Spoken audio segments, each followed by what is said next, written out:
From the deepest recesses of our collective unconscious, emerge phantoms and fiends. These are potent symbols of our most ancient anxieties, our primal dread of the unknown. Across every culture and continent, stories have been told of beasts born from fear. These are the 10 most terrifying mythical creatures ever imagined. Tonight we embark on a journey into these shadowed realms to confront the visages that have haunted our dreams. We shall explore the origins of these entities and the enduring power they hold over the human psyche. Prepare yourselves, for the path ahead is fraught with unsettling discoveries. Join me, Sri Ram, as we uncover the world's most formidable myths.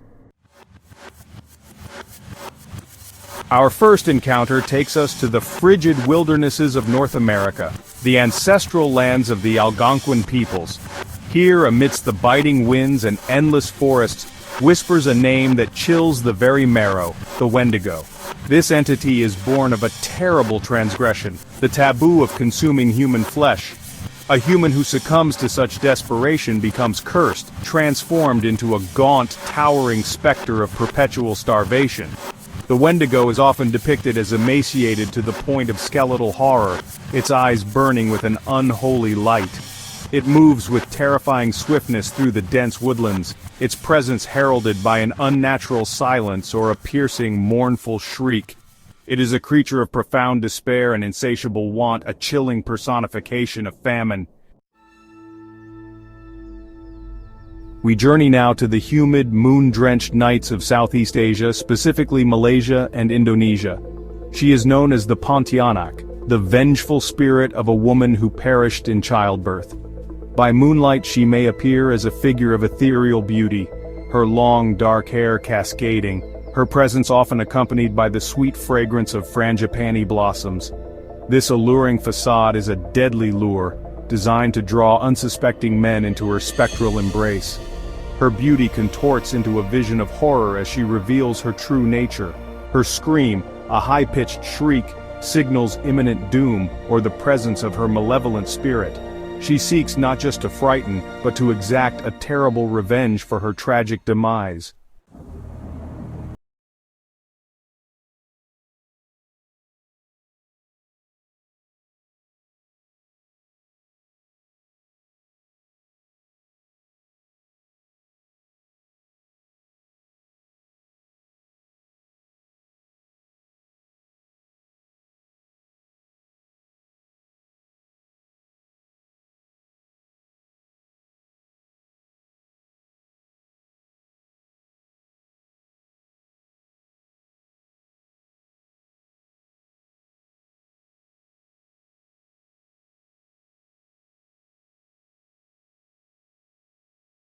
Vanish into the night. We now venture into the lush rainforests of the Philippines, a realm teeming with ancient spirits. Among them stands the Tikbalang, a master of illusion and disorientation. This creature is described as having the body of a human but crowned with the head of a horse. Its limbs are disproportionately long, its knees rising above its head when it squats. The Tikbalang delights in leading travelers astray, deep into the labyrinthine paths of its domain. It achieves this through creating illusions, making familiar paths disappear. To escape its influence, one must turn their shirt inside out or ask its permission politely to pass through its territory. Our journey now takes us to the Americas, where a modern myth has instilled fear in rural communities. This creature is known as the chupacabra, the goat sucker. Reports describe a bizarre predator linked to the mysterious deaths of livestock, particularly goats, sheep, and chickens. These animals are found drained of their blood, often through small, precise puncture wounds. Descriptions of the chupacabra vary. Some depict a reptilian creature with spines along its back, others as a hairless dog with a pronounced spinal ridge.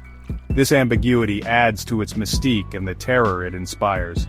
For those who have found their livestock mutilated, the chupacabra is a very real and present danger. We travel now to the ancient islands of Japan, a land rich in folklore. Among the most insidious of these is the Joragumo, the entangling bride or whore spider. In its most common guise, the Jorogumo appears as an exquisitely beautiful woman, often found near waterfalls or in secluded forest dwellings. She uses this allure to ensnare her chosen prey, unsuspecting young men. Once captivated, the Jorogumo reveals her true form, that of a monstrously large spider. Her silken threads become a deadly trap, binding her prey before she delivers a venomous bite. The Jorogumo is a powerful symbol of dangerous seduction, a warning that beauty can conceal lethal intent. Our next encounter takes us to the waterways of Mexico and the southwestern United States. The mournful cry of La Llorona, the weeping woman, echoes through the night. The most common telling speaks of a beautiful woman named Maria who, in a fit of jealous rage, drowned her own children in a river. Realizing the horror of her actions, she was consumed by guilt and took her own life. Now she is a restless spirit, forever condemned to roam near bodies of water, her chilling wail, "Ay, mis hijos, O my children," striking fear into the hearts of all who hear it. She is often depicted as a tall, slender figure dressed in white, her face obscured by shadow or a veil. It is said that children who wander too close to the water's edge at night risk being snatched by her. We now tread carefully into the lore of the Navajo people to confront a being of profound dread, the Skinwalker. These are malevolent human witches who have attained supernatural power through committing an unspeakable evil. This dark pact grants them the ability to shapeshift, to transform into animals, or to wear the skins of animals as a disguise. The forms they take are varied, commonly coyotes, wolves, bears, or even birds of prey. Skinwalkers are said to bring misfortune, illness, and death. They can mimic voices, calling out a person's name in the familiar tone of a loved one to lure them into danger. The rustling outside a hogan or the sight of animal eyes glowing with an unnatural intelligence can all be signs of a skinwalker's presence. Our journey takes us back to the Philippines to encounter the Manananggal. This being shares some traits with vampires, but possesses a singularly gruesome method of nocturnal hunting. By day, the Manananggal may appear as an ordinary woman, but as darkness falls, her upper torso detaches from her lower body, sprouting enormous bat-like wings. Her primary targets are pregnant women, as she feeds on the hearts of fetuses using a long proboscis-like tongue. The sound of her leathery wings beating in the night signals her approach. The only way to destroy a Manananggal is to find her abandoned lower torso and sprinkle it with salt, preventing the upper body from reattaching before sunrise. For our final creature, we return to the hills of Ireland and Scotland to listen for the keening cry of the Banshee. Unlike many entities, the Banshee is not a direct aggressor. She does not hunt or kill. Her terrifying power lies in her role as an omen, a harbinger of impending death.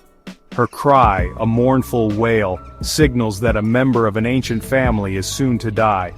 The Banshee's appearance varies. She may be a beautiful young woman or a pale, stooped old crone. Sometimes she is seen washing blood-stained clothes at a river ford, a grim portent of the life about to be lost. To hear her cry is a chilling experience, a sound that links the listener to the profound mystery of mortality. And so, our exploration of these terrifying mythical creatures draws to a close. From the frozen hunger of the Wendigo to the sorrowful wail of the Banshee, we have peered into the diverse and disturbing bestiary of human imagination. These beings serve as more than mere frightful tales, they are reflections of our deepest fears.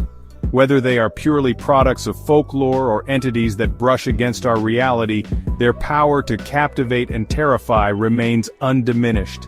They are woven into the fabric of culture, shaping beliefs and inspiring art. These creatures may live in myth, or in the shadows just beyond our sight.